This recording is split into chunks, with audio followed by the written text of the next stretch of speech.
Right.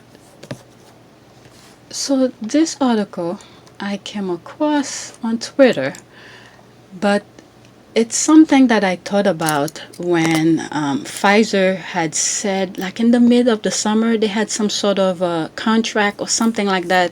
They will produce some sort of medication for the coronavirus. And right away, as soon as I heard that, I went and bought some stock on Pfizer, right? And one of the things that crossed my mind during that time was that I said to myself, I think anybody who came with a cure or some sort of a vaccine or something like that, there's no way they're gonna make it public. Trump's presidency, because he's gonna try to monopolize it, and certain group of people will get the vaccine and others will not. So this, I think I even recorded an old video that I came across, and I will search for it because I know I record something back then. Mr. Borla, good morning to you.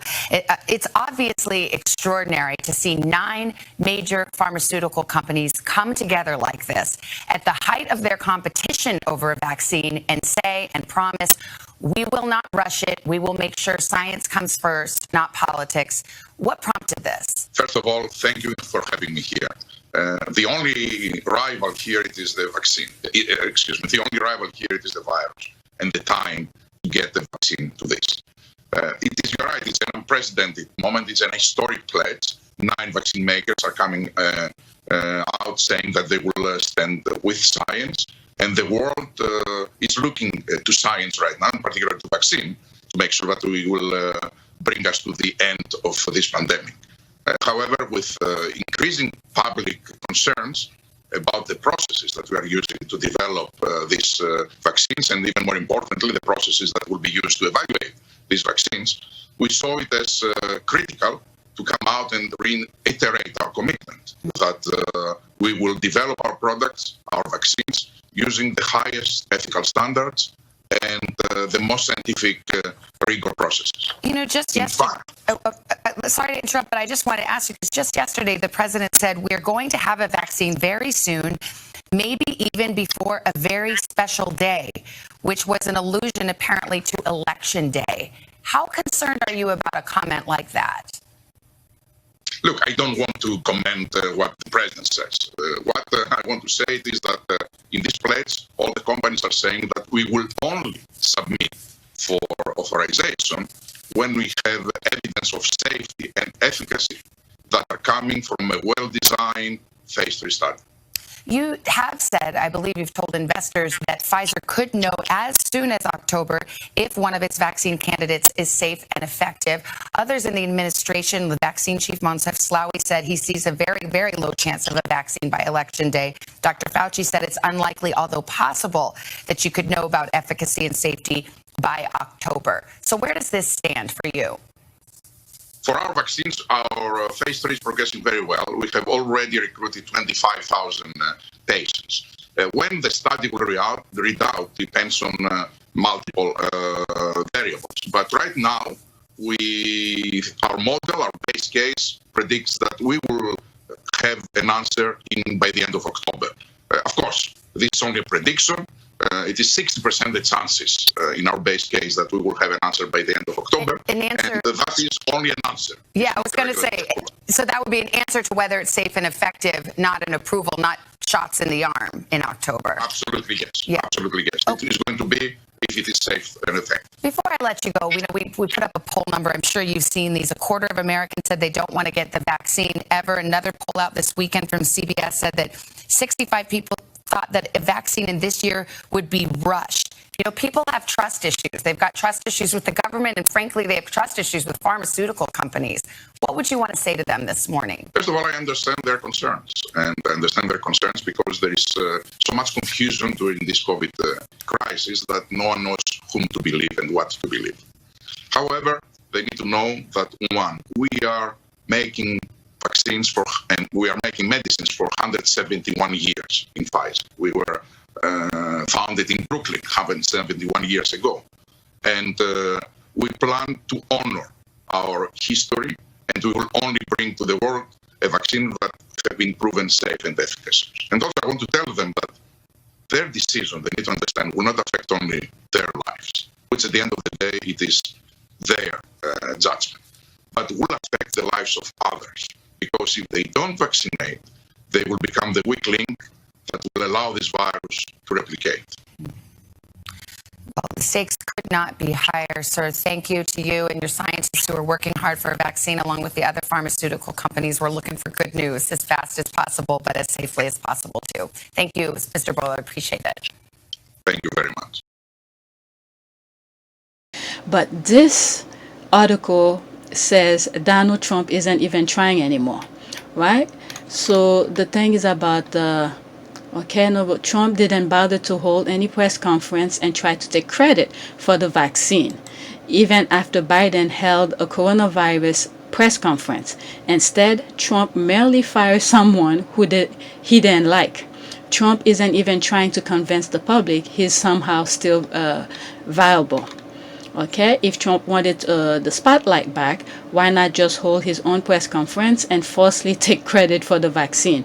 He's not even trying to fight for the presidency anymore. If he were, he'd be out there doing this uncorrupt, deranged version of presidential. So, firing the Secretary of Defense 2 days after losing the election is precisely the kind of headline that Trump doesn't need right now. He's not fighting for the presidency. He's just taking out small petty revenge on those he arbitrarily blamed for his own downfall. So I'll put the link of this in the description. Let me see if I could find, I know I have it, but let's see. YouTube. Let's go type Pfizer, okay, because that way I don't have to search my, okay, I think it has a weird spelling. Pfizer, is it Z-E? I think Z-E. It has a weird spelling. Okay, oh, there's the vaccine cam. Okay, let's see what they say about that. There's 2 minutes of video of this. What was it like when you saw the results, 90% efficacy for your vaccine for COVID? It was exactly what you can imagine. It is a great day for science. It is a great day for humanity when you realize that your vaccine has a 90% effectiveness. Shit, it went up. I need to check my stock. You understand that the hopes of billions of people and millions and businesses and hundreds of governments that were felt on our shoulders, now we can credibly tell them, I think we can see light at the end of the tunnel. You said no serious safety concerns that you observed in the trial so far. Tell us what you've seen there. What's it going to be like for people if and when this vaccine gets on the market to take these shots? I mean, after the second one, you do feel some side effects sometimes, right? Yes, we have published, as you remember, in our R&D day at Pfizer, unblinded safety data from the first, I think, 6,000 patients. Now we have 36, almost 40,000 patients with second dose already been given. And it's exactly the same situation, hasn't changed at all. So the tolerability profile, it is among the best. So this is, of course, just the top line data. You took a look in on an interim basis. You had 94 infections in the trial. So we don't have the spelled out data. But what can you tell us about, did you prevent severe infection in the trial? Just tell us what you can, essentially, at this point about what you know. No, I'm telling you what I can because I don't have this information. As you know, all this information is blinded and there is a committee of independent experts that are reviewing the data. According to the protocol, the only information that they had to give us was if the product is effective and the effectiveness of this product in the first primary endpoint, that was people without prior infections. And also they had a look on the safety database and they told us that they have no safety concerns.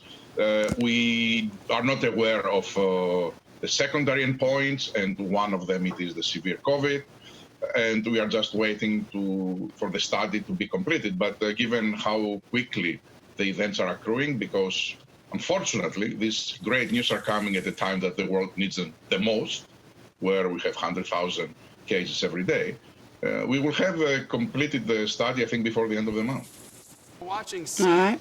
So yeah, that's pretty much that with this where is it, with this article that just popped up on my notification, and I thought I shared that with you. So yeah, there's a lot of articles that I did videos. They're not gonna come out all at once, but this one will come out today, but they will span out throughout the week. The other articles, they are Yahoo articles. I numbered them. So yeah, that's it. Thanks for watching. Don't forget to subscribe, like, and share.